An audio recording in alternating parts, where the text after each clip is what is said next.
Perek Yud Aleph, in chapter 11 of Shara Yichud V'Emunah, the Alter Rebbe explained that the letters and the words of the 10 utterances of the Asara Maimoris with which God created the world, that these letters and words are derived, or come from God's midas, which are united, completely one with God Himself. And that's why, although the letters of the words with which God created the world are only letters, which usually mean that they are below intelligence, yet in this case, the letters with which God creates are higher than the highest intelligence of the created condition.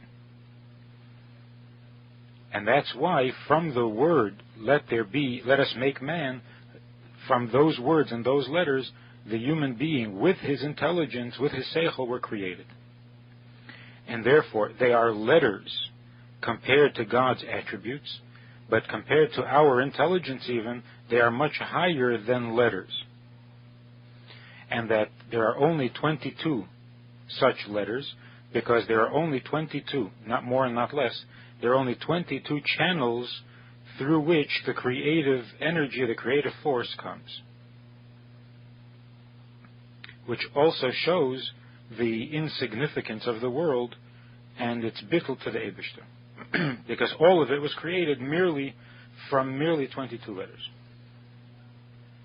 But now we could come to a question, a difficulty. Since we're saying that there are only 22 letters, which means only 22 channels for creation, how then did we end up with a world that has millions, if not endless, different kinds of creation? From 22 creative sources, how did we end up with millions or endless creations? And this the Alter Rebbe explains in chapter Yud Beis, in chapter 12 of Shara Yichud V'Emunah. It's on Daf Pei Tes Amud Aleph. The number at the bottom of the page is 338, and this is the Shir, the Chitas for the 5th of Tammuz.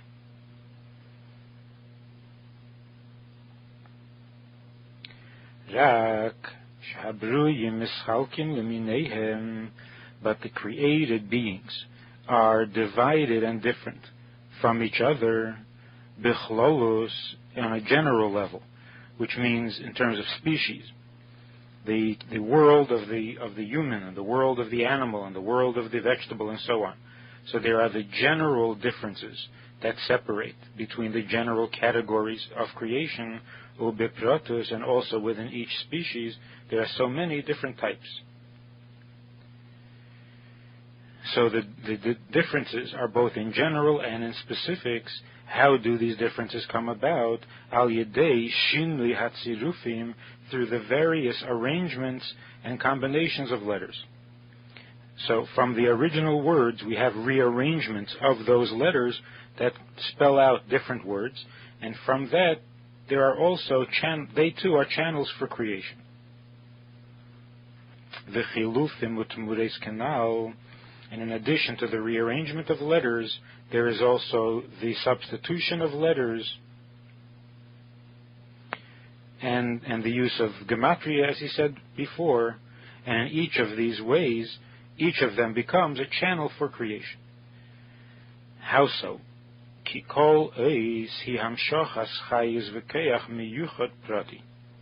Because every letter, not only words, but even the letters themselves, individual letters, every letter is a channel in itself for creation. So each of the letters is itself, every letter is itself a channel, but from the 22 letters you can get so many different kinds of creations, because these letters, when are affected by the arrangement in which they appear. And when you put together a number of letters, so that the letters become a word,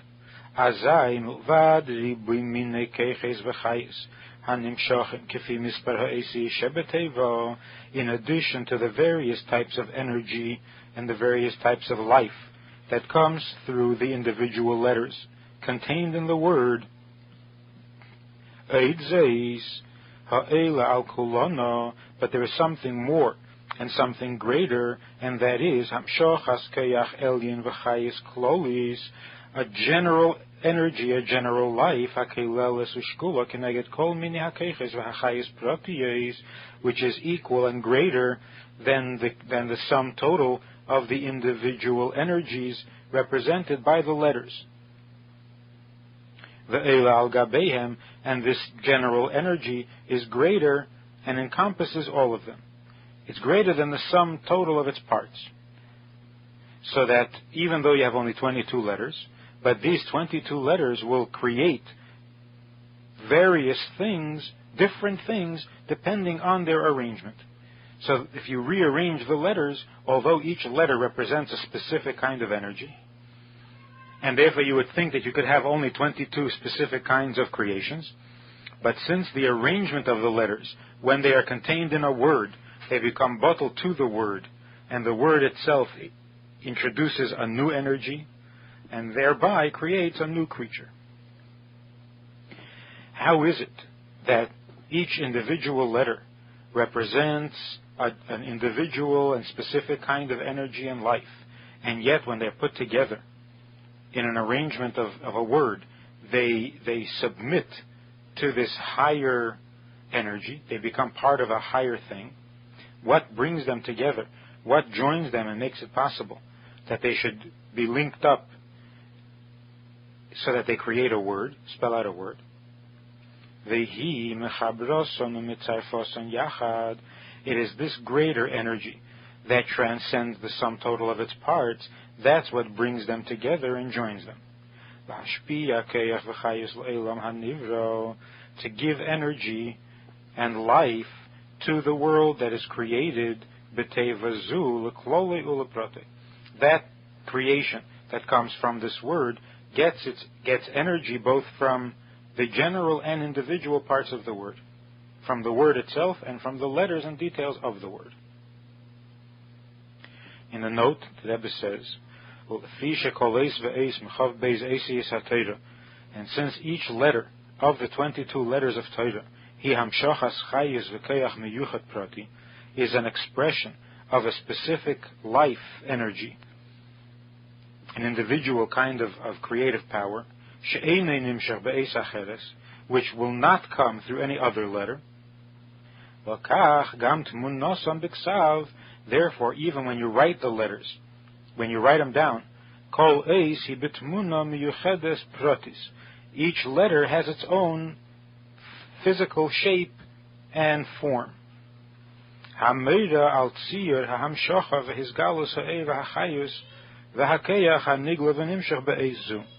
The form in which the letter is written is an expression of the form that this energy and this life and this power for creation takes on through this particular letter.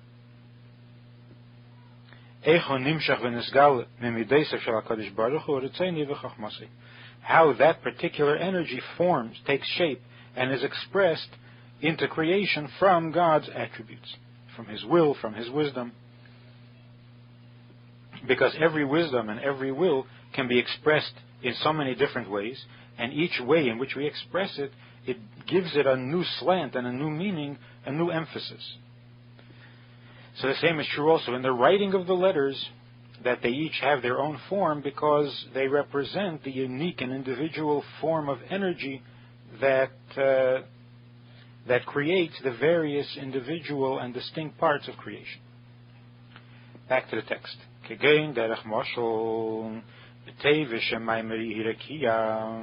The words of the statement, let there be a firmament, with that one statement, God created 7 heavens,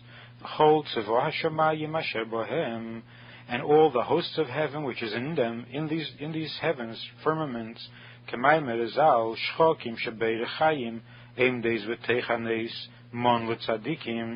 there is a level of heaven or a firmament which is called shchokim, and as the Gemara says, that contains the grinding stones which grind the manna that fell, the food that fell from heaven for the tzaddikim. So when we say that the food came from heaven, lechem min hashamayim, we're talking about a specific shamayim, the one that is called shchokim. Then there's the level called zvul, shebei Yerushalayim u'beis hamikdash v'hamizbeach. The level of zvul, another heaven that contains Yerushalayim. It is the Yerushalayim shel Mailo, and it contains the Beis Hamikdash and the Mizbeach. Then there's a third level, a third heaven called Mochin Shabei Eitz Shelig ve'Eitz Borod. That's where the rain and the hail develop, and that's where they come from.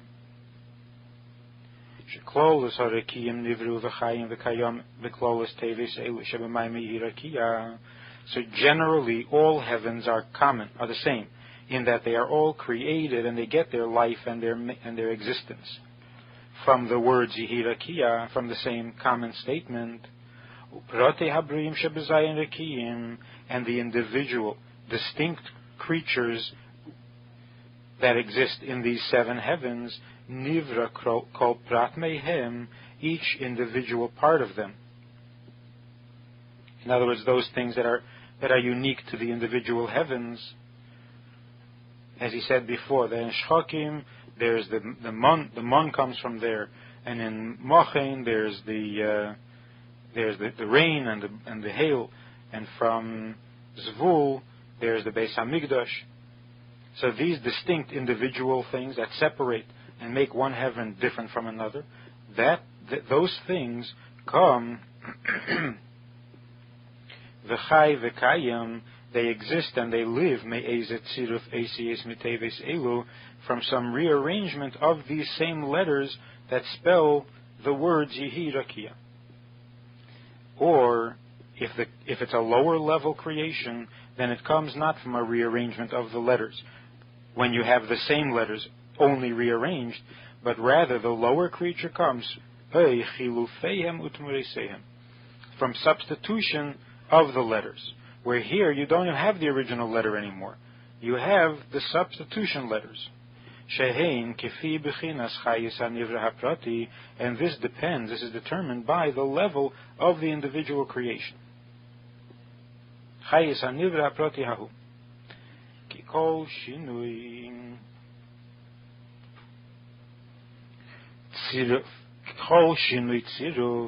Because every different arrangement or rearrangement,